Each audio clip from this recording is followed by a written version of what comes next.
মানুষের মধ্যে কিছু মানুষ আছে যারা তাদের নফসটাকে আল্লাহর সন্তুষ্টির জন্য বিক্রি করে দিয়েছে। সুবহানাল্লাহ। মানে তাদের জীবনের মূল থিমটাই হচ্ছে আল্লাহ পাকে সন্তুষ্ট অর্জন করা। কোনো কিছুকেই তারা আল্লাহ সন্তুষ্টের উপর প্রাধান্য দিবে না। যদি কোটি টাকার অফার আসে হারাম, সে রিজেক্ট করবে, আল্লাহ নারাজ হবে। একটা সুন্দরী মেয়ে যদি সেনার অফার করে, সে রিজেক্ট করবে, কারণ সে আল্লাহকে ভয় করে। সে আল্লাহ পাকের জমিনের উপরে গায়রুল্লাহ বা কুফফারদের তাগুতদের কোনো লস ইমপ্লিমেন্ট করতে পারবে না, কারণ সে আল্লাহকে ভয় করে। সে ইকোনমিক লাইফে হালাল হারামের পরোয়া করে চলবে, কারণ সে আল্লাহকে ভয় করে। সে তার পরিবারে পর্দা এস্টাবলিশ করবে, বিকজ সে আল্লাহকে ভয় করে। মানে আল্লাহ পাকের সন্তুষ্টির জন্য নিজের নফসটাকে, জান মাল সবকিছুকে বিয়ে দিয়েছে। এই মানুষগুলোর সম্পর্কে আল্লাহ বলছেন আল্লাহু রাউফুম বিল ইবাদ। এই মানুষগুলোর প্রতি আল্লাহ পাক রাউফ হবেন, কোমল নরম সফট হয়ে যান। সুবহানাল্লাহ। কোমল নরম সফট মানে কি? কিয়ামতের মাঠে ডাকা হবে, এই গুনাহগুলো করেছিলে?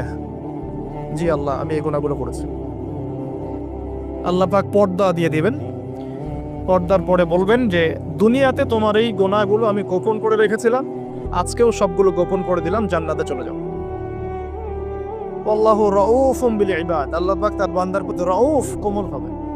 দুনিয়াতে রাউফ কেমন? যে কোনো বিপদ আপদ বালা মুসিবতে সেই ব্যক্তি হাঁটু গেড়ে আল্লাহর কাছে চাবে, আল্লাহ আমার এই সমস্যা, আল্লাহ আমার এই সমস্যা, আল্লাহ আমার এই সমস্যা। আল্লাহু রাউফুম বিল ইবাদ। আল্লাহ পাক ওই বান্দার প্রতি সফট, কোমল হয়ে যাবে। এগুলোর অনেক প্রমাণ আমি আমার জীবনেও পেয়েছি। এগুলো আমি পাবলিকলি বলতে পারবো না, আর আমি ব্যাখ্যা করতে পারবো। আর এমন কিছু বিষয় আছে যেগুলো আসলে মানুষকে বলেও বোঝানো যায় না। বড় বড় স্কলারদের কিতাব এখন যখন পড়ি, তারা বলেন কি বলবো, তোমরা তো বুঝবেই না। মানে এমন একটা লেভেলে মানুষ চলে যায় যে ওই লেভেলের কথা সবাইকে বোঝানো যায় না। কিভাবে বলবো, কিভাবে ব্যাখ্যা করবো, কোন আবেগ নিয়ে আসবো, কোন শব্দ নিয়ে আসবো, আমি আপনাকে বোঝাতে পারবো না। এরকম একটা অবস্থান থাকে। একজন সাহাবীর নাম বলি আলী ইবনে আবি তালিব রাদিয়াল্লাহু আনহু। আপনি তার পুরো জীবনী পড়লে তাকে খুব সফট পাবেন, নিজেকে গোপনকারী পাবেন, খুব বেশি উচ্ছ্বাস প্রকাশকারী পাবলিক ফিগার। হ্যাঁ, এই যে আমরা শো অফ, নিজেকে জাহির করা, আপনি পাবেন না তাকে। এবং তিনি শেষ জীবনে কি বলেছেন জানেন? শেষ জীবনে বলেছেন যে জ্ঞান আমি নবী সাল্লাল্লাহু আলাইহি ওয়াসাল্লামের কাছ থেকে পেয়েছি, সেগুলোকে সুষ্ঠুভাবে বন্টন করার মতো কাউকে পেলাম না জীবনে। মানে একটা লেভেল থাকে মানুষের আল্লাহ পাকের মারিফত লাভের, যে লেভেলে গিয়ে মানুষ সবার সাথে আমভাবে কিছু বলতে পারে না। আমি ওই লেভেলে কিছু ফিল করছি, কিছু নির্যাস পাচ্ছি যে আমি আপনাকে বুঝাতে পারছি না। যাই হোক, আল্লাহ পাক রাউফ মানে এত সফট হবেন, জীবনের যে কোনো পদে আপনি আল্লাহকে ডাকবেন, আল্লাহ আপনাকে তাৎক্ষণিক সাড়া দিবেন। ইনশাআল্লাহ, ইনশাআল্লাহ, ইনশাআল্লাহ আযজা ওয়া জাল্লা। এখন পাতাগুলো ঘাটলে আমরা প্রথম এইরকম কোন মানুষকে পাই যারা নিজের নফসটাকে আল্লাহর জন্য উৎসর্গ করে দিয়েছেন? এক নাম্বার পাচ্ছি আমরা আমাদের আদি পিতা আদম আলাইহিস সালাম। আজকে ডিটেইলস আয়াত বাই আয়াত বলার সময় পাচ্ছি না, তবে আমি কামারি বলছি, আপনারা একটু বাসায় পড়ে নেবেন। আদম আলাইহিস সালামকে আল্লাহ রাব্বুল আলামিন নিজের হাত দিয়ে সৃষ্টি করেছেন। সুবহানাল্লাহ। এখন আল্লাহ পাকের হাত কি, কেমন, কিভাবে ব্যাখ্যা করতে পারবো না, এবং এই ব্যাখ্যা করা আমাদের জন্য জরুরি নয়। আল্লাহ পাক যা বলেছেন বাস, কোনো কিছুর সাথে সাদৃশ্যপূর্ণ নয়, কোনো কিছুর এক্সাম্পল তার সাথে শোভনীয় হবে না। জাস্ট আল্লাহ পাক বলেছেন খলাকতু বিয়াদাই, আমি আদমকে সৃষ্টি করেছি আমার দুই হাত দিয়ে, বাস এই পর্যন্ত ফুল স্টপ। এগুলো হচ্ছে কোরআন সুন্নাহর কিছু মূলনীতি। আল্লাহ পাক বলেছেন আর রহমান আলাল আরশ ইস্তাওয়া, রহমান আরশের উপরে সমুন্নত। কোন হালতে কি অবস্থায় আছেন ব্যাখ্যা করতে পারবো না, দরকার নাই, ফুল স্টপ। আদম আলাইহিস সালামকে সবচেয়ে বড় যে নেয়ামত আল্লাহ পাক দিয়েছেন সেটা হলো আদম আলাইহিস সালামকে আল্লাহ পাক তার পক্ষ থেকে ইলম শিক্ষা দিয়েছেন। সুবহানাল্লাহ। আল্লাহ পাক প্রথমেই তাকে সৃষ্টি করে ফেরেশতাদেরকে দিয়ে সিজদা করার নাই। আল্লাহ পাক তাকে আগে জ্ঞান শিক্ষা দিয়েছেন। সূরা বাকারা শুরুর দিকে আছে ওয়া আল্লামাল আদামা আসমা কুল্লাহা। আমি আদমকে যত রকম জ্ঞান আছে, আসমা কুল্লাহা মানে যত রকম নাম এবং জ্ঞান আছে, সবই শিখিয়েছি আদম আলাইহিস সালামকে। উম্মাহ আজকে পিছিয়ে পড়েছে আদম আলাইহিস সালাম এই মহামানবের জ্ঞানতাত্ত্বিক সুন্নত না নিয়ে। আজকে আমরা লেকচার শুনতে চাই, ইউটিউব ফেসবুক থেকে দিন শিখতে চাই, আমরা জ্ঞান অর্জন করতে চাই না। আপনি একটা লেকচারে ডাকেন, আপনি 2-3 লাখ লোক পাবেন, বাংলাদেশেই তো হচ্ছে 2, 3, 4, 5 লাখ লোক, কিন্তু আপনি 5 লক্ষ লোককে 6 মাস একটা সিস্টেমেটিক সিলেবাস দিয়ে পড়াশোনা করতে বলেন, দে উইল ডিনাই। শুরু করে দেন, দেখবেন তার মধ্যে 10 জন বাকি আছে, বাকি সবাই রিজেক্ট করেছে। উম্মার সবচেয়ে বড় সমস্যা এখন, ইয়াংদেরকে স্পেশালি বলছি, জ্ঞানতাত্ত্বিক রেভলিউশনের ঘাটতি আছে। আমরা অনেক কিছু করতে চাই, অনেকে দাওয়ার কথা বলেন, জিহাদ ফি সাবিলিল্লাহর কথা বলেন, ইসলাম প্রতিষ্ঠার কথা বলেন, জ্ঞান অর্জন করতে চান না। ইলম অর্জন ছাড়া আপনি কিছুই করতে পারেন। আমরা জানি যে আদম আলাইহিস সালামকে এবং তার স্ত্রী হাওয়া আলাইহিস সালামকে জান্নাতে রাখা হয়েছে। সেখানে ওই যে ফেরেশতাদের মধ্যে লুকিয়ে থাকা জিন, যার নাম ইবলিস, সে সেজদা করে নাই। ইবলিস কিন্তু ফেরেশতা ছিল না, এটা ভুল কথা। ইবলিস কানা মিনাল জিন্নি ফাফাসাকা আন আমরি রাব্বি। ইবলিস ছিল জিন জাতির একজন, যে তার রবের আদেশকে লঙ্ঘন করেছে। ইবলিস ফেরেশতা ছিল না, এটা ভুল কনসেপ্ট। এমন না সে ফেরেশতা ছিল পরে শয়তান হয়ে গেছে, না, সে কখনোই ফেরেশতা ছিল না, সে জিন জাতির একজন ছিল। বিকজ এই পৃথিবীতে মানুষের আগে জিন জাতির অবস্থান ছিল, এর পূর্বে হয়তো আরো কিছু ছিল, আমরা জানি না, আল্লাহ পাক গোপন করে দিয়েছেন, আমরা জানি না। এখন ইবলিস সেজদা করেনি কেন? বিকজ সে বলেছিল খলাকতানি মিন নার ওয়া খলাকতাহু মিন তিন, আমাকে সৃষ্টি করেছেন আপনি আগুন দিয়ে, আদমকে সৃষ্টি করেছেন মাটি দিয়ে, কেন আমি আদমকে সেজদা করব? সে আদমকে সেজদা না করে এটা প্রমাণ করতে চাচ্ছে যে আল্লাহ আপনি ভুল, আমি সঠিক। নাউজুবিল্লাহ। এটাকে বলা হয় বাতিল কিয়াস, বাতিল কিয়াস, ভুল কিয়াস।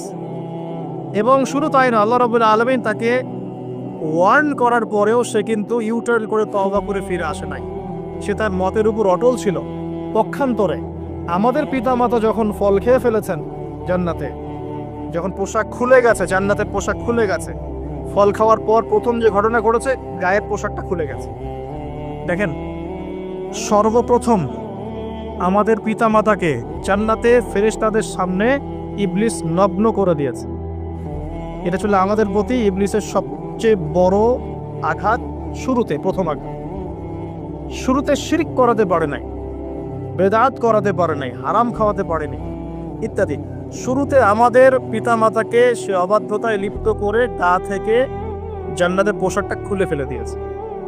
এখান থেকে আমাদেরকে বুঝতে হবে, আজকের এই গ্লোবাল সোসাইটিতে আমরা যে নগ্নতার এই ভয়াল থাবা এবং প্রদর্শনী দেখছি, এটা ওই আসমানের ওই যে ইবলিসের যে চক্রান্ত, তার এই জমিনে বাস্তবায়ন হচ্ছে। বুঝাতে পারিনি মনে হয়, আল্লাহ মাফ করুন। ইবলিস আমাদের পিতামাতার গা থেকে কাপড় খুলে ফেলে দিয়েছিল।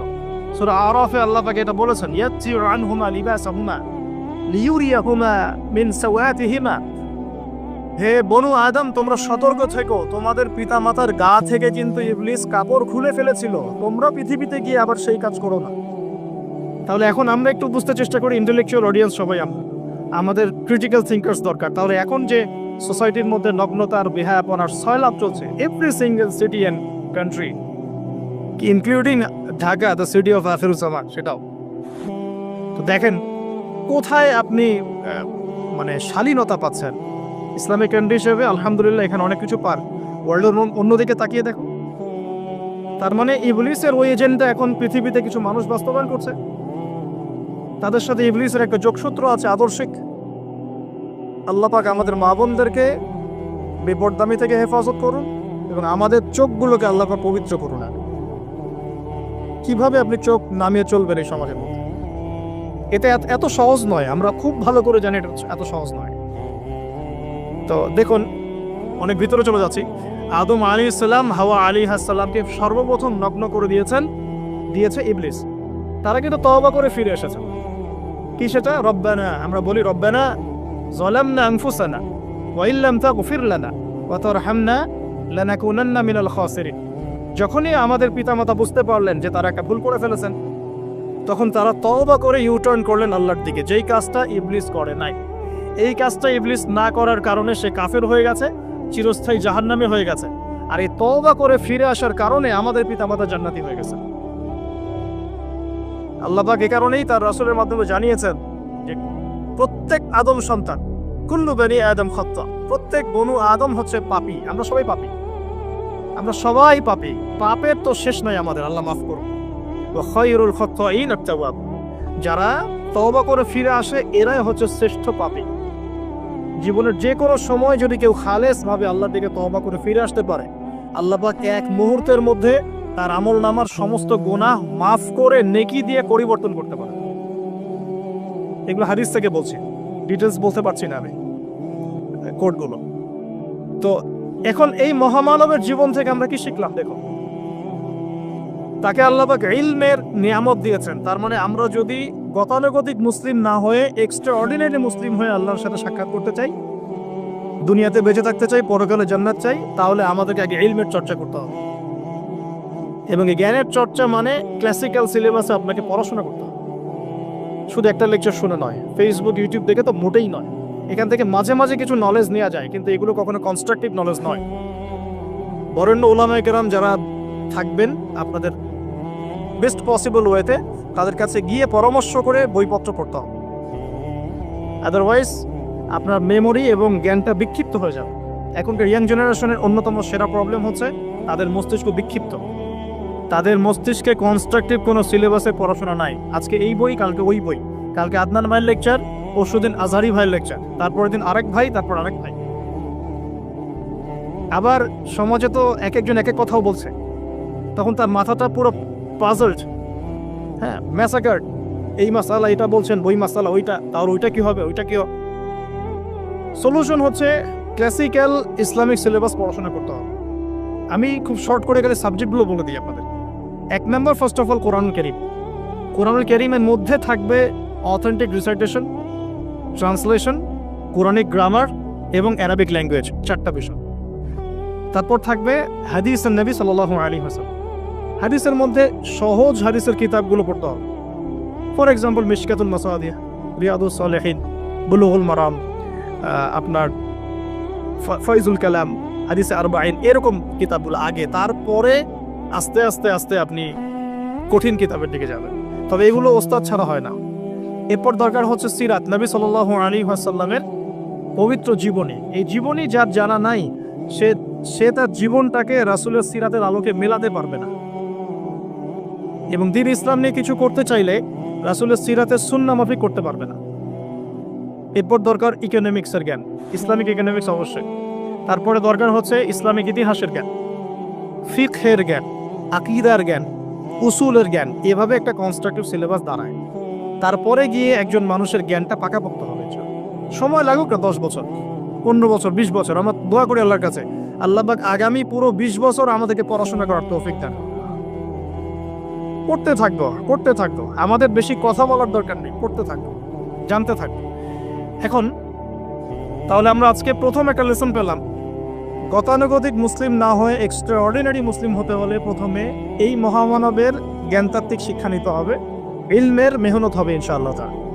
আল্লাহ পাক আমাদের সবাইকে জ্ঞানের মেহনত করার তৌফিক দান করুক এবং আমাদের পরিবারে জ্ঞান প্রতিষ্ঠার তৌফিক দান করুক, আমাদের বাচ্চাদের মধ্যে সেই জ্ঞান প্রবেশ করানোর তৌফিক দান করুক। আর প্রয়োজন হচ্ছে তাওবাহ, আত-তাওবাহ। আদম আলাইহিস সালাম ভুল করেছেন, আমরাও ভুল করি, কিন্তু শয়তানের পাল্লায় পড়ে ভুল করলেই তার তাবেদারি করতে হবে না, বরং যখনই আমাদের স্মরণ হবে আমরা ইউটার্ন করবো আল্লাহর দিকে তওবা করে। দ্বিতীয় মেসেজ হচ্ছে বেশি বেশি তওবা ইস্তেগফার করব। দিনে কমপক্ষে 100 বার করতে পারি আস্তাগফিরুল্লাহাল্লাযী লা ইলাহা ইল্লা হুয়াল হাইয়ুল কাইয়্যুম ওয়া আতুবু ইলাইহি, অথবা এতটুকু অ্যাটলিস্ট আস্তাগফিরুল্লাহ ওয়া আতুবু ইলাইহি, আস্তাগফিরুল্লাহ ওয়া আতুবু ইলাইহি, বাস এতটুকু। নবী সাল্লাল্লাহু আলাইহি ওয়াসাল্লাম দিনে 100 বার তওবা করতেন, কোন হাদিস এসেছে 70 বার তওবা করতেন। এরপর একটু সামনে যাই, কোরআনের পাতা উল্টালে দেখবো আরেকজন নবীর নাম আসে, আরেকজন মহামানবের নাম, তার নাম হচ্ছে নূহ আলাইহিস সালাম। এই মানুষগুলো যাদের কথা বলছি তারা কিন্তু কেউ গতানুগতিক মুসলিম ছিলেন না, তারা এক্সট্রা অর্ডিনারি মুসলিম ছিলেন। আমি তাদের থেকে নলেজ নিচ্ছি। এবার আসি কোরআনের পাতা একটু সামনে গেলে দেখবো আরেকজন নবীর নাম চলে আসে, নূহ আলাইহিস সালাম। নাম শুনেছেন? সামারি 950 বছর দিনের দাওয়াত দিয়েছেন। সুবহান। এক্সট্রা অর্ডিনারি মুসলিম হতে হলে আমাদেরকে দাওয়াতি কাজ করতে হবে, তার আগে ওই যে জ্ঞান অর্জন করতে হবে। এই দাওয়াতি কাজটা হবে মধ্যম পন্থায়, শৈথিল্যতাবাদ না, চরমপন্থা না, মধ্যমপন্থী থাকবো ইনশাআল্লাহ। এখানে অনেক সময় মধ্যমপন্থী থাকতে গিয়ে কিছু মানুষ হিকমতের দোহাই পেরে শৈথিলতাবাদী হয়ে যায়। আমি মনে বুঝাতে পারি না, কিছু মানুষ মধ্যম পন্থার দাওয়াতের কথা বলেও হিকমতের দোহাই দিয়ে কখনো কখনো শৈথিলতাবাদী হয়ে যায়। এটাও ঠিক, ওটাও ঠিক, এটাও চলে, ওটাও চলে, এদিকে চলে আসে। আবার কিছু মানুষ মধ্যম পন্থার কথা বলে অনেক সময় খুব ওভার এগ্রেসিভ পদক্ষেপে চলে যায়। দুটোই উম্মার জন্য ক্ষতিকর। এই জন্যই ক্লাসিক্যাল ওলামায়ে কেরামের সাথে পরামর্শ ভিত্তিক চলাফেরা করা উচিত। তাহলে তারা ডাইরেকশন দিতে পারবেন যে কোনটা এই প্রেক্ষাপটে করা উচিত, কোনটা করা উচিত। তো নূহ আলাইহিস সালামের জীবন থেকে আমরা শিখছি দাওয়াতের মেহনত করতে হবে। এটা আমি আজকেও শিখলাম নতুন করে। নিজের মধ্যেই মনে হলো যে আমার সামনে যে ভাই গাড়ি ড্রাইভ করছেন তাকে তো দুটো কথা বলতে পারতাম, কেন বললাম না? যে ইমামের পিছনে নামাজ পড়ে আসলাম তাকে তো দুটো কথা বলতে পারতাম, কেন বললাম না? বলতে পারতাম যে ইমাম সাহেব আপনি শুনুন, নবী সাল্লাল্লাহু আলাইহি ওয়াসাল্লাম বলেছেন দুনিয়ার সবচাইতে নিকৃষ্ট চোর হচ্ছে সে ব্যক্তি যে রুকু সেজদা ঠিকমতো আদায় করে না। চুরি করলে চোরের হাত কেটে ফেলতে হয়। যদি কেউ আমার ফোনটা চুরি করে, ইসলামিক লস কি বলছে? তার হাতটা কেটে ফেলতে হয়। আর নবীজি বলছেন সবচেয়ে নিকৃষ্ট চোর সে ব্যক্তি যে ব্যক্তি রুকু সেজদা ঠিকমতো আদায় করে না। তো আমরা এরকম দাওয়াতের অনেক ক্ষেত্র পাই। নিজেও ফিল করলাম যে না, আসলে মনে হয় আমি পরিপূর্ণ দায়ী হতে পারছি না। আমি তো এই যে বিমানে আসলাম তার কেবিন ক্রুদেরকে দাওয়াত দিতে পারতাম, অ্যাটলিস্ট শালীনতার একটা আয়াত শোনাতে পারতাম যে এই পোশাকগুলো মেয়েদের পরা উচিত নয়। যে পোশাকটা আপনি পরে আছেন আকাশে উঠছে, সুবহানাল্লাহ, 1 সেকেন্ডের মধ্যে প্লেন ক্র্যাশ করতে পারে। Possible or not possible? 1 সেকেন্ডের মধ্যে। সেখানে আমি কিভাবে আল্লাহর জিকির বাদ দিয়ে বেহায়াপনায় লিপ্ত হতে পারি? বিশ্বাস করেন, হয়তোবা আমি একটু দুর্বল মনের মানুষ কিনা জানি না, কিন্তু আমি এয়ারে উঠলে আমার সবসময় ফিকির থাকে লা ইলাহা ইল্লাল্লাহ লা হাওলা ওয়ালা কুওয়াতা ইল্লা বিল্লাহ আস্তাগফিরুল্লাহ ওয়া আতুবু ইলাইহি। মানে আমি মনে হয় যে আল্লাহ পাক ধরে রেখেছেন আমাকে, এটা ফিল করে আল্লাহ ধরে রেখেছেন বলে যেতে পারছি। ওখানে আমরা কিভাবে নগ্নতা প্রদর্শনী করতে পারি, কিভাবে করতে পারি? তো দাওয়াতের অনেক ক্ষেত্র সামনে আসে। আপনার সন্তানকে, আপনার স্ত্রীকে, আপনার প্রতিবেশীকে, ড্রাইভারকে, সবজিওয়ালাকে আমরা দাওয়াত দিতে পারি। বাট আমি মনে হচ্ছে যে আমি আসলে কথাটা বলছি বড় গলায়, আমি এখন নিজেও এটা হতে পারি না। আল্লাহ পাক আমাদেরকে হওয়ার তৌফিক দান করুন। নূহ আলাইহিস সালাম 950 বছর দাওয়াত দিয়েছেন। একটা খালি এক্সাম্পল দিচ্ছি, তিনি সূরা নূহের মধ্যে আল্লাহ পাক বলেছেন, নূহ আলাইহিস সালাম আল্লাহকে বলছেন রব্বি, হে আমার রব, ইন্নী দাআউতু কওমি লাইলা ওয়া নাহারা, আমি আমার এই কওমকে প্রতিদিন প্রতি রাত দাওয়াত দিয়েছি। সুবহানাল্লাহ, প্রতিদিন প্রতি রাত। আজকে এসেছি, হয়তো 2-3 মাস পরে আপনাদের এখানে আবার আসতে পারি। প্রতিদিন প্রতি রাত কিন্তু আমি দাওয়াতি কাজ করতে পারছি না, আমরা কেউই করছি না। নূহ আলাইহিস সালাম বলছেন আমি বিনা আজর, কোনো আজর ছাড়াই, কোনো স্বার্থ ছাড়াই আল্লাহ আমি আমার কওমকে দিন রাত দাওয়াত দিয়েছি। ওয়ালাম ইয়াজিদহুম দুআই ইল্লা ফিরারা, যখনই দাওয়াত দিয়েছি আমার দাওয়াত শুনে তারা খালি পৃষ্ঠ প্রদর্শন করেছে। কেউ মাথা ঢেকে ফেলেছে, কেউ মুখ কান বন্ধ করেছে, কেউ আমাকে পাগল বলেছে, মজনুন বলেছে। এমনকি তিনি যখন নৌকা বানাচ্ছেন আল্লাহ পাকের আদেশে, মানুষ পাশ দিয়ে হেঁটে যায় আর টিটকারি করে, কবে মরুভূমিতে নৌকা চলবে? নূহ, তোমার এই নৌকা মরুভূমিতে চলবে কবে? মানুষ টিটকারি মারে। তো এখনো দেখবেন স্ক্যাডোলজিক্যাল কথা বললে, আখিরুজ্জামানে কথা বলে অনেকেই মজা নেয়। কবে আসবে ক্যাশলেস সোসাইটি? বললাম তো চলে আসছে। কবে আসবে মালহামা? বলছি চলে আসবে। কবে আসবে বড় বড় ভূমিকম্প? আসছে, সবর করেন। তো নূহ আলাইহিস সালামের জীবন থেকে শিক্ষা আমরা দাওয়াত দিব। আমরা ফার্স্ট অফ অল জ্ঞান অর্জন করব, ক্লাসিক্যাল সিলেবাস পড়াশোনা করব, ওলামায়ে কেরামের সাথে সহবত রাখবো এবং দাওয়াতি কাজ করবো ইনশাআল্লাহ। এবং এখানে আমরা মধ্যমপন্থী থাকবো, নট চরমপন্থা, নট শৈথিলতাবাদ। নূহ আলাইহিস সালামের জীবন থেকে আরো দাওয়াত, দিন রাত দাওয়াতের মেহনত করা, দিন রাত দাওয়াতের মেহনত করা। আল্লাহ পাক আমাকে আপনাদের সবাইকে তৌফিক দান করুন। কতদিন? 950 বছর। কত বছর? 950 বছর। পুরো আব্বাসীয় খেলাফত ছিল 509 বছর কি 10 বছর মেবি, পুরো আব্বাসীয় খেলাফত। 510 বছরের মতো। উমাইয়াদের ছিল 93 ইয়ার্স। আমাদের নবী সাল্লাল্লাহু আলাইহি ওয়াসাল্লামের দাওয়াতের মিশন বয়স ছিল 23 বছর। 950 বছর দাওয়াত দেওয়ার পর তাফসীরের কিতাবে এসেছে 40 আর 80 ফ্যামিলিজ, এই 40 বা 80টা ফ্যামিলি ইসলাম কবুল করেছে। তার মানে এখানে শিক্ষা, এক্সট্রাঅর্ডিনারি মুসলিম হতে হলে দাওয়াতের মেহনতে হতাশ হওয়া যাবে না, লেগে থাকতে হবে, লম্বা সময় ধরে দাওয়াত দিতে হবে। আল্লাহ পাক আমাকে আপনাদের সবাইকে লম্বা সময় ধরে বিশ্বে দাওয়াতি কাজ করার তৌফিক দান করুন। আর সামনে যাই, নিজের ছেলে ইসলাম কবুল করে নাই নূহ আলাইহিস সালামের, নিজের স্ত্রী ইসলাম কবুল করে নাই। তার মানে আমাদের ফ্যামিলিগুলো এমন হতে পারে যে ফ্যামিলি নিজের ছেলে কথা শুনছে না, নিজের স্ত্রী কথা শুনছে না। পরোয়া করতে হবে না, তাদের পরোয়া করতে হবে না, শুধু দাওয়াত দিতে হবে। সেই অবস্থা লূত আলাইহিস সালামেরও, তারও স্ত্রী ইসলাম কবুল করছে না। আল্লাহ পাক তাদেরকে ধ্বংস করেছেন, নূহ আলাইহিস সালাম লূত আলাইহিস সালামকে উদ্ধার করেছেন। এখানে আমরা আমাদের দিনী বোনদেরকে রিকোয়েস্ট করব, আপনারা সবাই আপনাদের ফ্যামিলিতে খাদিজা রাদিয়াল্লাহু আনহা, আয়েশা রাদিয়াল্লাহু আনহা রোল প্লে করেন। নূহ আলাইহিস সালাম আর লূত আলাইহিস সালামের স্ত্রী রোল প্লে করবেন না। আনফর্চুনেটলি এখনকার যে বিজি সিটিসগুলো, মানে যেগুলো আমরা বলি বস্তুবাদী শহরগুলো, ফ্যামিলিগুলো দিন দিন ক্রাশ করছে। সম্পর্কে টানাপোড়া, বিচ্ছেদ, ডিভোর্সড, আকীদা আদর্শের মিল নাই।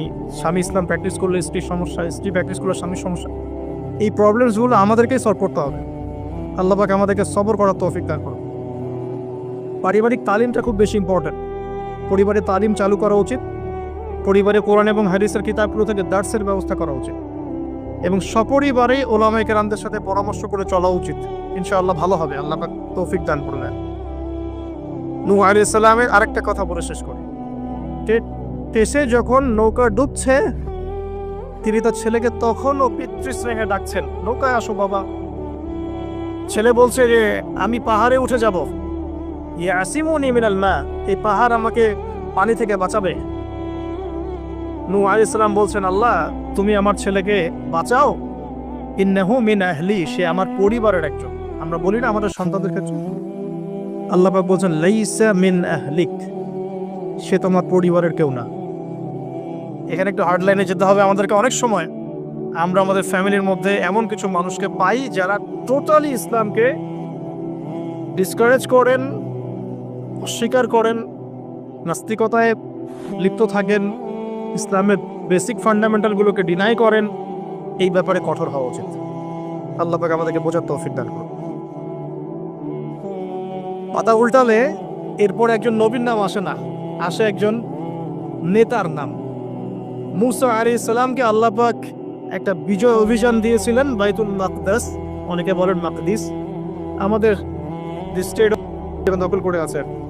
এটা নিয়ে তো অনেক বলেছি আগে, আজকে আর বলছি না। পৃথিবীতে সবচেয়ে বড় জালেম সভ্যতা যদি কেউ থেকে থাকে, এটা সেটা। এর হচ্ছে বড় জালেম আমি আমার জীবনে কখনো দেখি নাই, ইতিহাসে পড়িও নাই, কোনোদিনও পড়ি নাই। নির্মমভাবে দিনের পর দিন, মাসের পর মাস নয়, বছরের পর বছর নির্যাতনের স্টিম রোলার চালাচ্ছে। বিশ্ববাসী তাকিয়ে তাকিয়ে দেখছে, কারো কিচ্ছু বলার নাই, যেন কারো কিচ্ছু করার নাই। তো এই জায়গায় বিজয় অভিযানে পাঠানো হচ্ছে মুসা আলাইহিস সালামকে, কিন্তু তিনি তার কওমের জন্য একজন নেতা নির্বাচন করছেন। তার কওম বলছে আমাদেরকে একজন নেতা দিন, যার আন্ডারে থেকে আমরা আমালেকা সম্প্রদায়ের বিরুদ্ধে যুদ্ধ করব। এখন মুসা আলাইহিস সালাম বলছেন, আল্লাহ পাক যদি কোনো নেতা দেন, তোমরা যদি আবার পালানো শুরু করো। কারণ বনু ইসরাইল সম্পর্কে তার খুব মারাত্মক কিছু অভিজ্ঞতা আছে। ফেরাউনের কবল থেকে মুক্তি পাওয়ার পরে বাছুর পূজা শুরু করেছে। তোমরা তো এই আদেশ আসলে পিছনে পালানো শুরু করবে। তারা বলল, না আমরা পালাবো না, আমরা অবশ্যই সামনে অগ্রসর হব। কেন পালাবো? আমাদের জান মাল দিয়ে আমরা প্রয়োজনে ফাইট করব এবং আমরা আমাদের স্ত্রী সন্তানদেরকে রক্ষা করব। আমাদের বাড়িঘর তারা লুটপাট করছে, আমরা ওদেরকে প্রতিহত করব।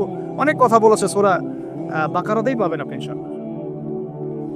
তো আল্লাহ রাব্বুল আলামিন একজন ব্যক্তিকে সেখানে নেতৃত্ব দিলেন, তার নাম তালুত। কি নাম ভাইয়া? তালুত। এবং তালুতের আন্ডারে যুদ্ধ করছেন একজন ছোট ছোট বলছি কারণ তখন তার বয়স 12 থেকে 14 বছর। তিনি পরবর্তীতে নবী হয়েছেন, তার নাম দাউদ আলাইহিস সালাম। এই তালুত সম্পর্কে কি নসিহত, কেন এক্সট্রাঅর্ডিনারি মুসলিম হওয়ার সাথে কি সম্পর্ক? কোরআনের পাতা উল্টালে তালুত সম্পর্কে দুটো কথা পাওয়া যায়। বনু ইসরাইল বলছেন যে তালুত নেতৃত্বের যোগ্য নয়, তার তো সম্পদ নাই, তার তো খ্যাতি নাই। আমরা তো এটাই বলি, নেতৃত্ব কখন আসে? খ্যাতি আছে আপনার, আপনি নেতা হওয়ার যোগ্য, সম্পদ আছে, আপনি নেতা হওয়ার যোগ্য। আমাদের থটস এরকম, এটা বনু ইসরাইলের থটস, ঠিক আছে?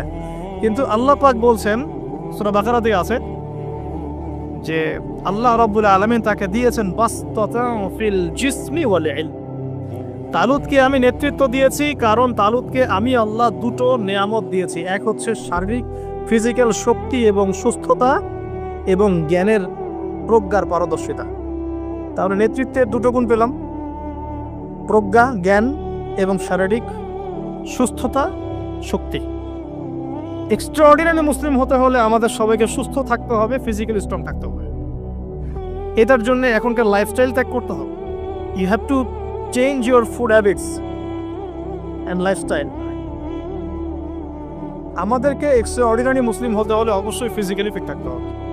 তালুতকে আল্লাহ পাক ফিটনেস দিয়েছেন, আর ফিটনেস কিভাবে আমরা রক্ষা করব আমরা বুঝবো। এটা খাওয়ার দাওয়ার, ঘুমানো, স্পেশালি ঘুমানো, ঘুম থেকে ওঠা, ফজরের পরের জগিং, প্রয়োজনে জিম এবং ফুড হ্যাবিট চেঞ্জ করা। রাসূল সাল্লাল্লাহু আলাইহি ওয়াসাল্লামের প্রফেটিক লাইফস্টাইল ফলো করলে ইনশাআল্লাহ আমরা সুস্থ থাকবো। আল্লাহ পাক আমাদের সবাইকে, আমি সহ আপনাদের সবাইকে আল্লাহ পাক সুস্থতার নিয়ামত দান করুন এবং আল্লাহ পাক আমাদের সবাইকে দীর্ঘ নেক হায়াত দারাজ করুন। এই হায়াতকে আল্লাহর দ্বীনের জন্য ব্যয় করার তৌফিক দান। আরেকটা হচ্ছে ইলম, আবারও জ্ঞানের কথা আসলো। তালুতকে আমি জ্ঞান দিয়েছি। ইউতাল হিকমা, আল্লাহ পাক বলছেন যে ওয়ামা ইউতাল হিকমাতা ফাকাদ উতিয়া খায়রান কাসীরা। যাকে প্রজ্ঞা দেয়া হয়েছে তাকে প্রচুর প্রচুর প্রচুর কল্যাণ দেয়া হয়েছে। সুবহানাল্লাহ। পাতা উল্টাই সামনে যাই, এক্সট্রাঅর্ডিনারি মুসলিম ছিলেন আরেকজন, তার নাম হচ্ছেন দাউদ আলাইহিস সালাম, যিনি তালুতের বাহিনীতে যুদ্ধ করছেন। আমালেকা সম্প্রদায়ের মধ্যে অনেক বিশাল দেহি কিছু মানুষ ছিলেন, তার মধ্যে একজনের নাম জালুত। ওই জালুত নাকি একাই 100 জনের সাথে লড়াই করতে পারত। তো তালুত যখন নদী পার হচ্ছে তখন বলেছিল যে কেউ পানি খাবে না, শুধুমাত্র এক ঢোক পানি খেতে পারবে। যে ব্যক্তি পানি খাবে ফালাইসা মিন্নি, সে আমার কি অন্তর্ভুক্ত হতে পারবে না। তাফসীরে আসছে মাত্র 313 জন সৈন্য পানি না খেয়ে থাকতে পেরেছে। ওই যে বদরে 313 জন, ঠিক তালুতের যুদ্ধেও 313 জন। এটা অনেকে জানেন না, বদর যুদ্ধ হয়েছে 313 জন সাহাবী, তালুতের সাথেও ছিল মাত্র 313 জন। আর এদিকে আমালেকা সম্প্রদায়ের বিশাল বাহিনী। এখন আমালেকা সম্প্রদায়ের মধ্যে এক যোদ্ধা আছে, তার নাম জালুত, যে একাই 100 জনের সাথে লড়াই করতে পারে। আল্লাহ রাব্বুল আলামিন তার সাথে মোবারাজার জন্য দাউদ আলাইহিস সালামকে আদেশ করছে। দাউদ আলাইহিস সালামের বয়স তখন 14 বছর। বলা হচ্ছে তাফসীরের কিতাবে, দাউদ আলাইহিস সালাম দূর থেকে একটা গুলতি বলি আমরা, বাটুল গুলতি টাইপের, এগুলো নিক্ষেপ করে না, সরাসরি তার এই দুই চোখের মাঝখানে গিয়ে লাগিয়েতেই তার ইন্তেকাল হয়ে গেছে। জালুত শেষ। এটা দেখে আমালেকা সম্প্রদায় পিছনে পালানো শুরু করেছে। 313 জন নিয়ে এই মুসা আলাইহিস সালামের নেতৃত্বে, তালুতের নেতৃত্বে এই বাহিনী বাইতুল মাকদিস বিজয় করেছিল। এই বাইতুল মাকদিসের হিস্ট্রি অনেক অনেক প্রাচীন। এরা তো এখানকার নতুন আবর্জনা, এরা এখানকার নতুন নব্য আবর্জনা, কারণ এর হিস্ট্রি অনেক লম্বা, অনেক লম্বা। এর হিস্ট্রি এত লম্বা যেটা নিয়ে একটা কিতাবই লেখা যায়, যে হিস্ট্রি, ইতিহাস পড়ে দেখেন। তো যাই হোক, এখন দাউদ আলাইহিস সালাম থেকে আমাদের কি শিক্ষা আছে একটু দেখি আমরা। এক্সট্রাঅর্ডিনারি মুসলিম হতে হলে কি করতে হবে? দাউদ আলাইহিস সালাম সম্পর্কে আল্লাহ রাব্বুল আলামিন দুটো কথা বলেছেন। এক, আল্লাহ রাব্বুল আলামিনের কাছে দাউদ আলাইহিস সালামের নামাজ অনেক অনেক বেশি পছন্দের ছিল এবং আল্লাহ রাব্বুল আলামিন দাউদ আলাইহিস সালামের রোজাটা অনেক বেশি পছন্দ করতেন। আমরা কি জানি তিনি কেমন করে রোজা রাখতেন?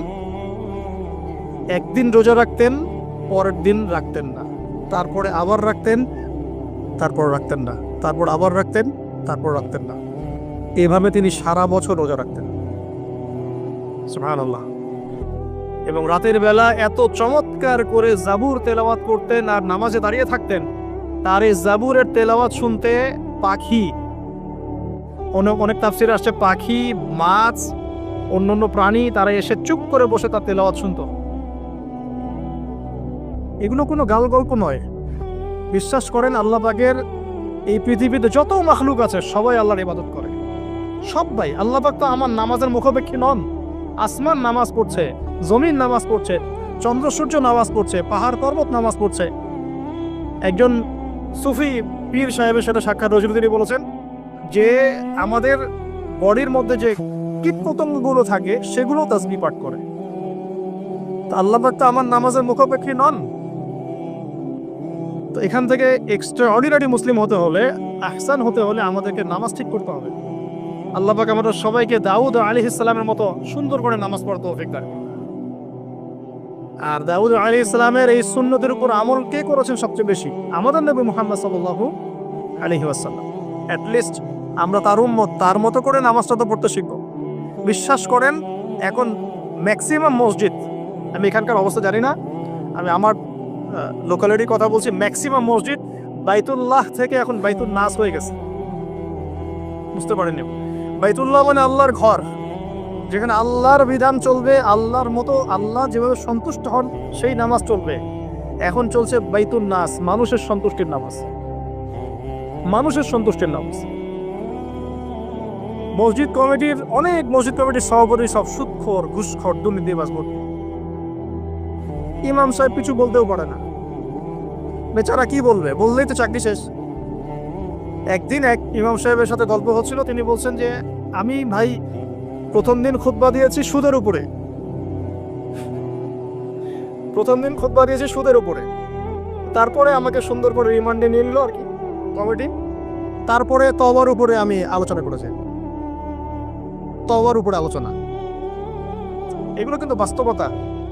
বাইতুল নাস হয়ে গেছে মসজিদগুলো এখন। নামাজের কোনো আধ্যাত্মিকতাই পাচ্ছেন না আপনি, মারেফতই নাই। এই যে আমরা দাঁড়িয়ে বলি আউযু বিল্লাহি মিনাশ শাইতানির রাজিম মিন নাফখিহি ওয়া নাফসিহি ওয়া হামজিহি, কত পার্সেন্ট মানুষের অর্থ জানে? আমরা বলি বিসমিল্লাহির রহমানির রহিম, এই বিসমিল্লাহির রহমানির রহিম, বিসমিল্লাহ খালি এতটুকু চিন্তা শোনা যায়, বাকি আর কিছু শোনা যায় না। অথচ শুধু এই বিসমিল্লাহর প্রতি সম্মান প্রদর্শন করার জন্যে আল্লাহ পাক সাবার রানী বিলকিসকে ইসলাম কবুলের সৌভাগ্য দিয়েছিলেন। মনে আছে সুলাইমানের চিঠি? হয়তো অনেকে পড়েছেন। সুলাইমান আলাইহিস সালাম চিঠি দিয়েছেন, আমার কাছে আত্মসমর্পণ করো। তো রাজার পরিষদ সবাই বলছে আমরা উলুল কুওয়া, আমরা শক্তিশালী, আদেশ করেন লড়াই করব। বিলকিস বলছে না, ইন্নাহু মিন সুলাইমান, এটা সুলাইমানের পক্ষ থেকে আসছে।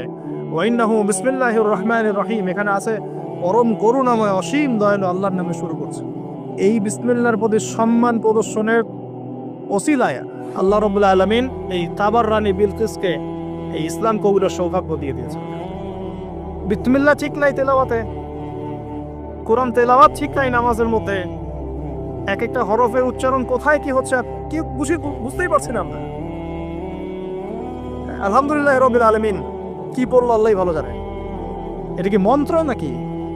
আলহামদুলিল্লাহি রাব্বিল আলামিন একটা অনুভূতি আছে, একটা অর্থ আছে। সমস্ত প্রশংসা এই জগৎ সমূহের রব আল্লাহর জন্য। আর রহমানির রহিম, যিনি পরম করুণাময় অসীম দয়ালু, একটা ফিলিংস আছে। মালিকি ইয়াউমিদ্দিন, যিনি বিচার দিনের মালিক। ইয়াকা না'বুদু, আমরা শুধু তোমার ইবাদত করি। ওয়া ইয়াকা নাস্তাঈন, শুধু তোমার কাছেই সাহায্য চাই। একসাথে বলি আমরা নামাজে ইহদিনাস সিরাতাল মুস্তাকিম, আল্লাহ আমাদেরকে সোজা সরল পথ দেখাও। কোথায় ফিলিংস? সিরাতাল্লাযীনা আন'আমতা আলাইহিম, এই যে এক্সট্রাঅর্ডিনারি মানুষদের পথ দেখাও আমাদেরকে, যাদের প্রতি আপনি অনুগ্রহ করেছেন। গায়রিল মাগদুবি আলাইহিম, ওই মাগদুবদের পথ চাই না আল্লাহ। কোন মাগদুব? ইহুদি জাতি। ওয়ালা দাল্লিন, এবং দল্লিনদের পথ আল্লাহ চাই না। দল্লিন কারা? নাসারা। এখন দেখেন তো সারা ওয়ার্ল্ডের প্রত্যেকটা ডিপার্টমেন্ট কাদের? ইহুদি নাসারা, ইনক্লুডিং আমাদের বাথরুমের টয়লেটস, মানে বাথরুমের কমোড। আবার আমাদের বাথরুম থেকে নিয়ে গ্লোবাল সিস্টেম কোনটা ওদের বাইরে আছে বলেন? হ্যাঁ, ওদের ভালো জিনিস নেওয়া যাবে না এমনটা নয়, কিন্তু এমন নীতি আদর্শ নেওয়া যাবে না যেটা ইসলামের সাথে কনফ্লিক্ট হয়। কনফ্লিক্ট কি ইকোনমিক সেকশনে হচ্ছে না? রিবা কেন্দ্রিক ইকোনমিক সিস্টেম কি ইসলামিক? আল্লাহ সুবহানাহু ওয়া তাআলার ল বহির্ভূত পলিটিক্যাল সিস্টেম কি ইসলামিক? এটা নিজেই নিজেকে প্রশ্ন করি না, অ্যান্সার আপনি খুঁজে আপনার কবরে আপনি যান। কেউ কারোর সাথে লড়াই করছি না। এখন দেখুন, এই যে সূরা ফাতিহা অর্থ বুঝলাম না, একটা সূরা পড়ে গেলাম কুল হুয়াল্লাহু আহাদ। কি কুল হুয়াল্লাহু আহাদ মানে কি? এটা উচ্চারণই বা কেমন করে করতে হয়? কুল বলুন হুয়াল্লাহু আহাদ, তিনি আল্লাহ এক। এই যে কুল হুয়াল্লাহু আহাদ অনেকে বলতে পারে না। কুল হুয়াল্লাহু আহাদ এটা কি সব একসাথে মিলে একটা শব্দ? এখানে প্রস্রাব করিবেন না, কমা, নাকি করিলে জরিমানা হইবে, তো কমাটা চেঞ্জ করে দেন। এখানে প্রস্রাব করিবেন, না করিলে জরিমানা। তাহলে আমরা তো কোরআনকে এরকম বানিয়ে ফেলছি। কুল হুয়াল্লাহু আহাদ মানে কি? আমি এগুলো নিয়ে বললে অনেক সময় চলে যাবে। আপনাকে হাতে সময় আছে? আচ্ছা, তো দেখেন, আমি নামাজ নাই ভাই, মসজিদে অ্যাপ্রোপ্রিয়েট নামাজ নাই। সব মসজিদের কথা বলছি না, ইল্লা মাশাআল্লাহ।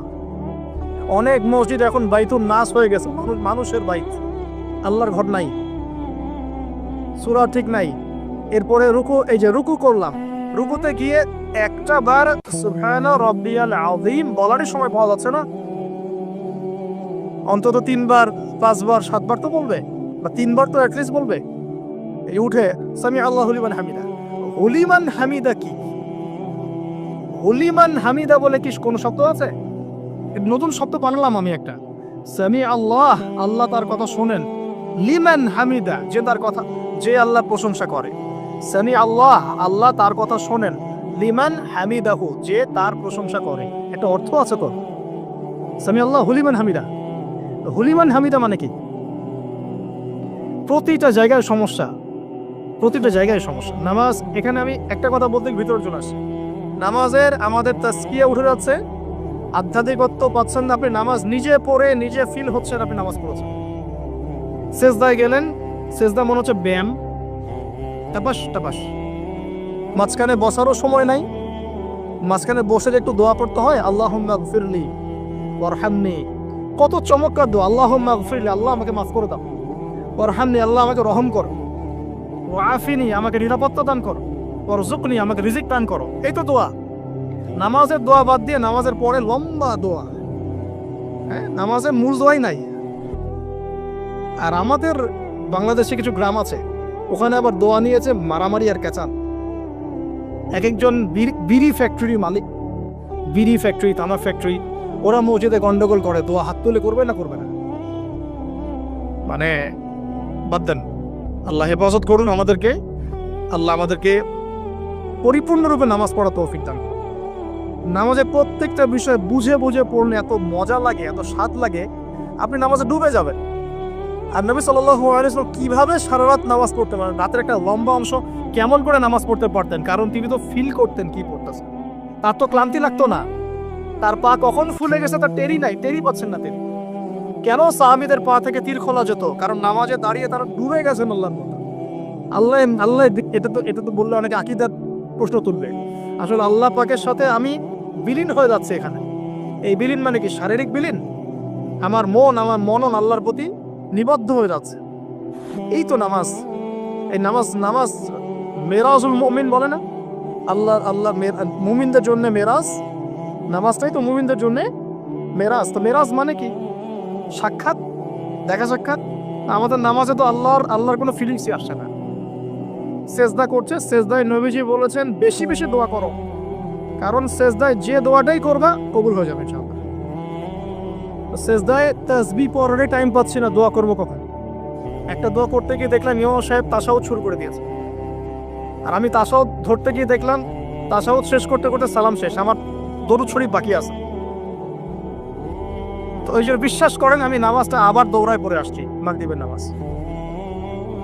ছোট ভাইকে নিয়ে বললাম পাশে তারা, নামাজ হয় নাই। কেন হয় নাই? রুকু সাজদা করতে পারি নাই। নামাজ হবে কিভাবে? এক ওয়াক্ত নামাজ চলে গেল, এই এক ওয়াক্ত নামাজ কি আমার জীবনে আবার ফিরে আসবে কিনা? আর আপনারাই বলেন তো, কিয়ামতের মাঠে সবচেয়ে প্রথম কোন আমলের হিসাব হবে?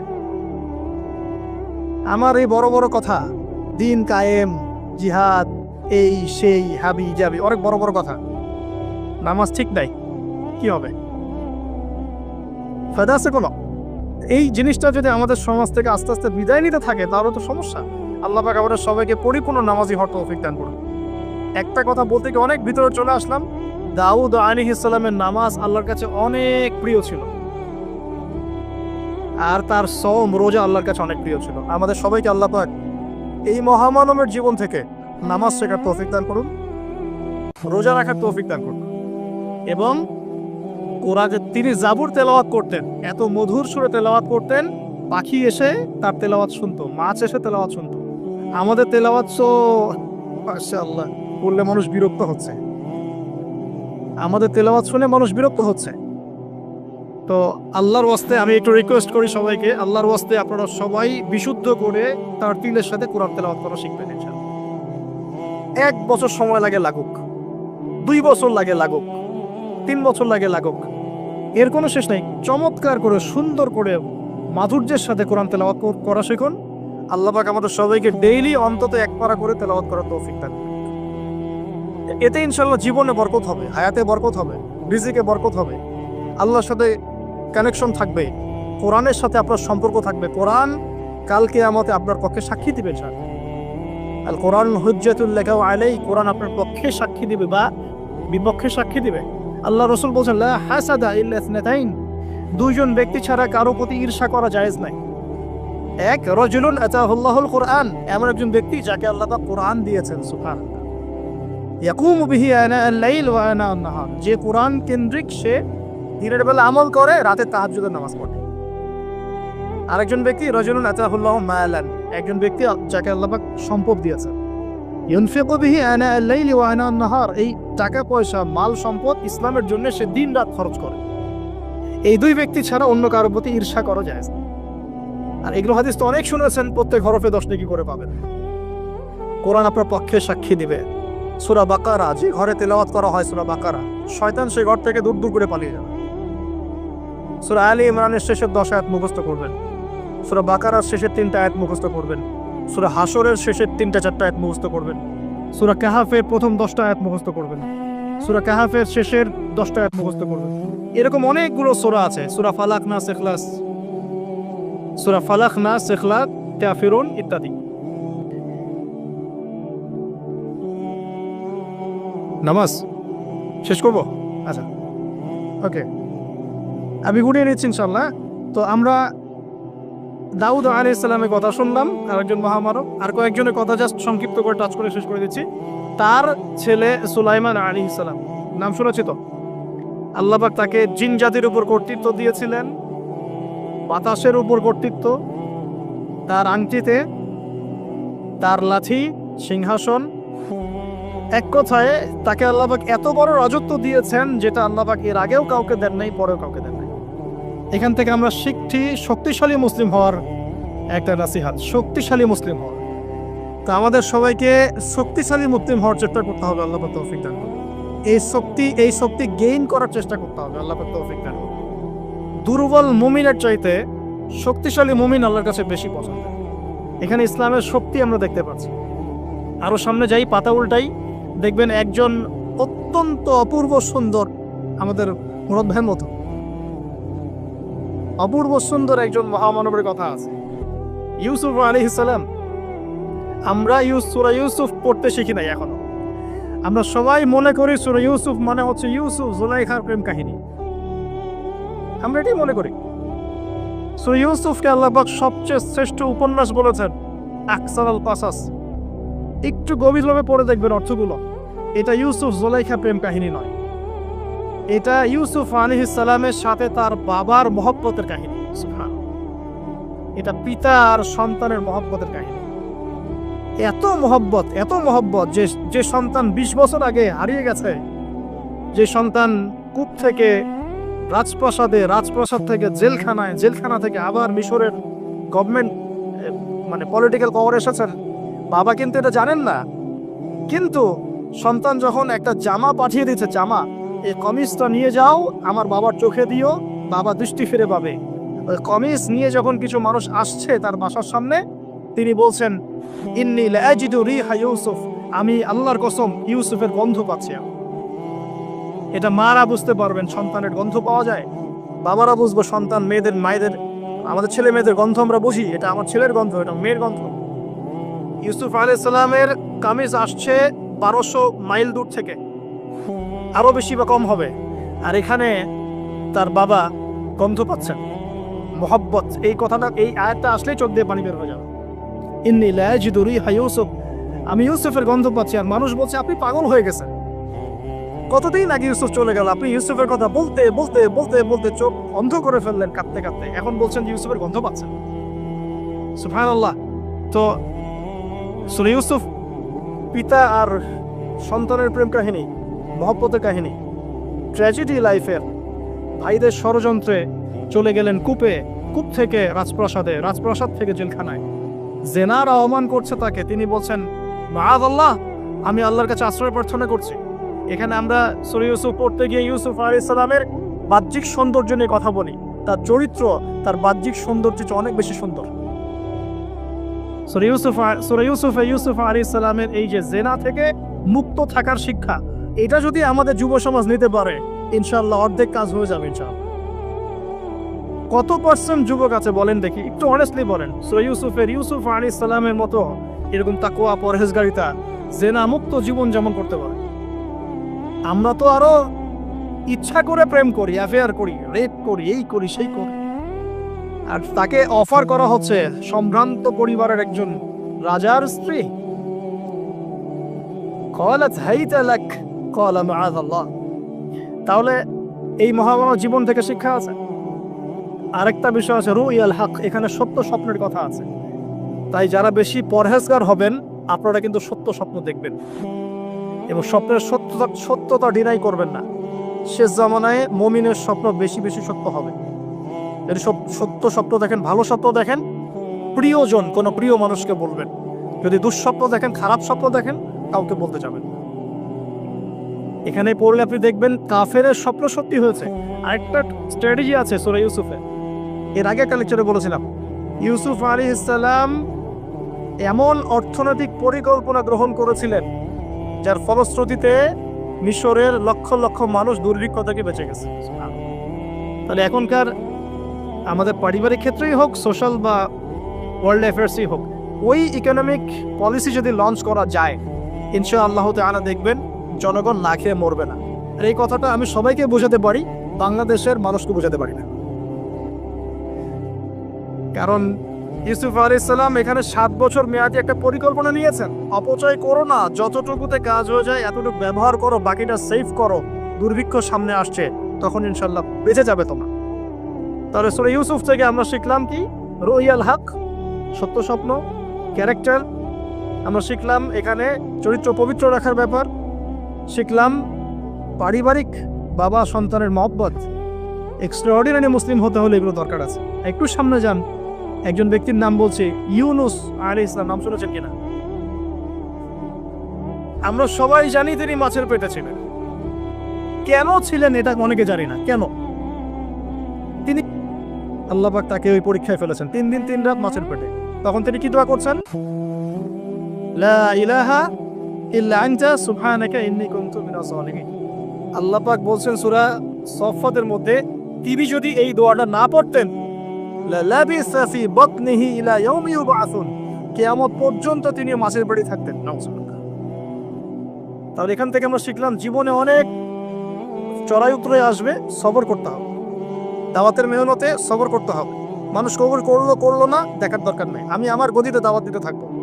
আর বিপদ আপদ যদি চলে আসে, দোয়া ইউনুস বলবো লা ইলাহা ইল্লা আনতা সুবহানাকা ইন্নী কুনতু মিনাজ জালিমিন। আল্লাহ পাক যে কোনো বিপদ দূর করে দিবেন ইনশাআল্লাহ। সাক্ষাৎ মওত থেকে আল্লাহ পাক এই দোয়া পড়লে বাঁচাতে পারেন। এটা কি মৃত্যুর মুখোমুখি ছিলেন না মাছের পেটের মধ্যে? ওখানে কিন্তু মাছ যখন বমি করে দিয়ে গেছে তীরে, তখন সেখানে লাউ গাছ উৎপন্ন করা হয়েছে, লাউ গাছ।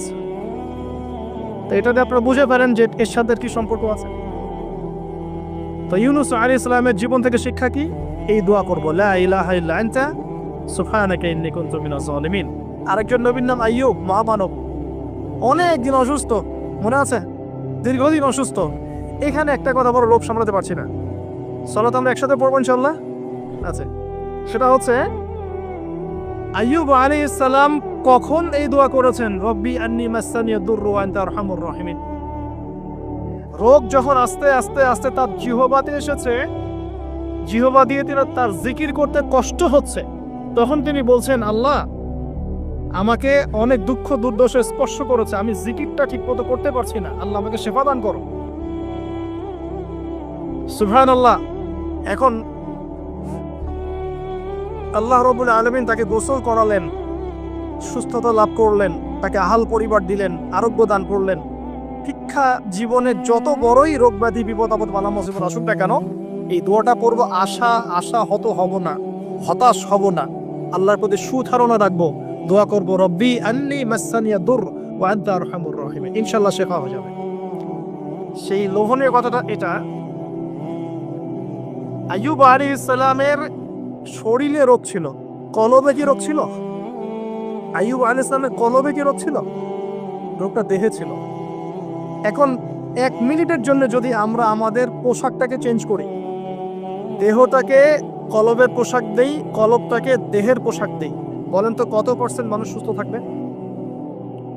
কথাটার ভিতরে ঢোকে। মনে করেন আমাদের দুটো পোশাক, বাইরের দেহের পোশাক, একটা ভিতরে কলবের পোশাক। দেহে আমরা এখন সুস্থ সবাই, তাই তো? এখন এই দেহটাকে আমরা কলবের রূপ দিলাম, কলবটাকে আমরা দেহের রূপ দিলাম। এখন দেখেন তো কত % মানুষ সুস্থ আছে? আমাদের মধ্যে 99% মানুষ অসুস্থ না এখন, বিকজ আমাদের সবারই কলব অসুস্থ। এই কলবের মধ্যে হিংসা আছে, বিদ্বেষ আছে, জেনা আছে, পরকীয়া আছে, লোভ আছে, লালসা আছে, কি নাই? তাহলে বলেন তো আইয়ুব আলাইহিস সালামের এই দোয়া পড়ার সবচেয়ে বেশি হকদার কে? তিনি না আমরা? বুঝতে পারছেন না? ওই দোয়াটার উপর আমল করার সবচেয়ে বড় হকদার কার বেশি প্রয়োজন, আমাদের না তার? ব্যাস, আমরা এখন আমাদের নামাজে দোয়া করব, রব্বি আন্নী মাসসানিয়াদ দুররু ওয়া আনতা আরহামুর রাহিমিন। আল্লাহ আমাদের কলবে রোগ হয়ে গেছে, আল্লাহ তুমি আমাদের এই রোগ থেকে শেফা দান করো। কারণ কলব শেফা না হলে কোনোদিনও আমাদের আমল কিন্তু কবুল হচ্ছে না। কলবের মধ্যেই সমস্যা থাকলে আমল কবুল হচ্ছে না। আল্লাহ মাফ করুক আমাদেরকে। এখন কলব পরিষ্কারের কয়েকটা টিপস। 1, ডেইলি একবার করে হলেও চিন্তা করতে হবে যে আমরা এই পৃথিবীতে থাকতে আসি নাই, আমাদেরকে যেতে হবে। একবার করে হলেও চিন্তা করতে হবে। 2, ডেইলি একবার কোরআন তেলাওয়াত আপনাকে আল্লাহর দিকে নিয়ে আসবে, কলব পরিষ্কার হবে ইনশাআল্লাহ।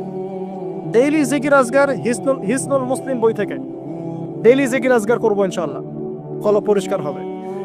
আল্লাহওয়ালা মানুষের সাথে দেখা সাক্ষাৎ করবেন, কলব পরিষ্কার হবে। কবরস্থানে গিয়ে কবর জিয়ারত করবেন, কলব পরিষ্কার হবে। অন্যের প্রতি গীবত, বিদ্বেষ, হিংসা, পরশ্রী কাতরতা রাখবেন না, কলব পরিষ্কার হবে ইনশাআল্লাহ। সবচেয়ে বড় কথা, সেজদায় যারা বেশি বেশি দোয়া করতে পারে তাদের অন্তর পরিষ্কার হয়ে যাবে ইনশাআল্লাহ। আল্লাহ পাক আমরা সবাইকে আইয়ুব আলাইহিস সালামের জীবন থেকে শিক্ষা নেওয়ার তৌফিক দান করুন। মুসা ঈসাকে একসাথে বলছি, দুজনকে আল্লাহ পাক কারামত দিয়েছেন, কারামত, মহামানব, কারামত। লাঠি ছুঁড়ে মারছেন, সাপ হয়ে যাচ্ছে, মৃত মানুষের গায়ে আল্লাহর নামে হাত বুলাচ্ছেন, দাঁড়িয়ে যাচ্ছে। অন্ধ ব্যক্তি চোখে হাত বুলাচ্ছেন, তাকিয়ে দেখছে, দৃষ্টিশক্তি ফিরে পাচ্ছে। দুজনকে আল্লাহ পাক কারামত দিয়েছেন, কারামত। একজনের সাথে আল্লাহ পাক কথা বলেছে, আরেকজনকে আল্লাহ পাক বিনা পিতায় সৃষ্টি করেছেন, সুবহানাল্লাহ।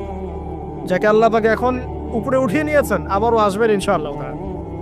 ওই আনফিনিশড জব তার এখনো বাকি আছে, সেটা হলো থেকে দ্বীন ইসলামের পতাকাকে বুলন্দ করবেন ইনশাআল্লাহ, এবং সারা বিশ্বে ইসলামী খেলাফা আবারও কায়েম করবেন ঈসা আলাইহিস সালাম ইনশাআল্লাহ।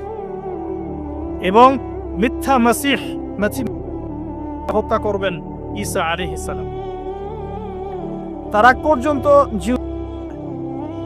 এর আগ পর্যন্ত ওদের সময় তারা লম্প জম্প জুলুম নির্যাতন করতে থাকবে। এটাই হবে তাদের শেষ শেষ ধ্বংসের পরিণতি। এরপরে তারা কখনোই পৃথিবীর বুকে মাথা তুলে দাঁড়াতে পারবে না। তো তাদের দুজনের জীবন অনেক শিক্ষা আছে। মুসা আলাইহিস সালাম কে আল্লাহ পাক ফিরআউনের কাছে পাঠিয়েছেন। কোরআনের পাতায় পাতায় মুসা ফিরআউন, মুসা ফিরআউন, মুসা ফিরআউন। আল্লাহ পাকের কি অলৌকিকত্ব, মানে কি নিদর্শন! যেখানে আবু জেহেল সেখানেই মুহাম্মদ, যেখানেই আজার সেখানে ইব্রাহিম, যেখানে ফিরআউন সেখানেই মুসা। তাহলে এই যুগেও যেখানেই যত বেশি করাপশন, যত বেশি অন্যায় অবিচার, সেখানে তত বড় মুমিনের জন্ম হবে ইনশাআল্লাহ। আল্লাহর পক্ষ থেকে নবুয়ত পাওয়ার পরে তিনি দোয়া করছেন, আল্লাহ আমার এত সাহস নাই, আমার এত সাহস নাই, শক্তি নাই, আল্লাহ আমি দুর্বল। তার মধ্যে একজন মানুষ আমার এক থাপ্পড়ে মারা গেছে ওদের ওখানে, মনে আছে? থাপ্পড়ে না, সরি, ঘুষি ফাওয়াকাযাহু তাকাদ আলাইহি, এক ঘুষি দিয়েছেন। এই যে এক ঘুষি দিয়ে মানুষ মেরেছেন মুসা আলাইহিস সালাম, মানে অ্যাক্সিডেন্টলি, ইচ্ছা করে না। এটা থেকেই ওই যে চাইনিজ মার্শাল আর্ট শুরু হয়েছে, এক ঘুষিতে মানুষ মারা যায়। বিশ্বাস করছে না? এই যে টেকনিক, এক ঘুষিতেও মানুষের মৃত্যু হতে পারে, এমন স্পট আছে মানুষের দেহে। এখান থেকে শিল্প গড়ে উঠেছে, মার্শাল আর্টস গড়ে উঠেছে না? তো মুসা আলাইহিস সালাম বলছেন, আল্লাহ আমার এই সমস্যা। আল্লাহ বলছেন এই দোয়া করো, রব্বিশ রাহলি সদরি। আমরা কি দোয়া করবো তাহলে? রব্বিশ রাহলি সদরি, আল্লাহ আমার এই কলিজাটা বড় করে দাও। মানে আমার কলিজা বড় করো মানে কি? সাহস বাড়িয়ে দাও। দিনের দাওয়াত দেওয়ার জন্য কি লাগে? সাহস। আমার সাহস বাড়িয়ে দাও। একজন আলেম বলেছিলেন তিনটা জিনিস লাগে, জ্ঞান, সাহস, ধৈর্য। দিনের দাওয়াত দিতে এবং দিন বিজয় করতে তিনটা জিনিস লাগবে, জ্ঞান, সাহস, ধৈর্য। এবং সেই আলেম আপনাদের খুব পরিচিত একজন, এক নাম বলছি না এখন। হে আল্লাহ আমার বক্ষকে প্রশস্ত করো, ওয়াইয়াসসিরলি আমরি, আমার কাজকে সহজ করে দাও। আমার কাজ সহজ নয়, কাজটা সহজ করে দাও। ওয়াহলুল উকদাতাম মিন লিসানি, আমার জড়তা আছে জিহ্বায়, দূর করে দাও। ইয়াফকাহু কওলি, যাতে করে আমার কথা মানুষ বুঝতে পারে। ডক্টর জাকির নায়েক এই দোয়াটার উপর খুব বেশি আমল করেন। আপনারা কি দেখেছেন না লেকচারে? এই দোয়াটার ব্যাপক ফজিলত আছে। ইনশাআল্লাহ এই দোয়ার উপর যারা আমল করবে, আল্লাহ পাক তাকে প্রশস্ত সদর দিবেন, জ্ঞান দিবেন, সাহস দিবেন। ইনশাআল্লাহ দাওয়াতের ক্ষেত্রে সে মানে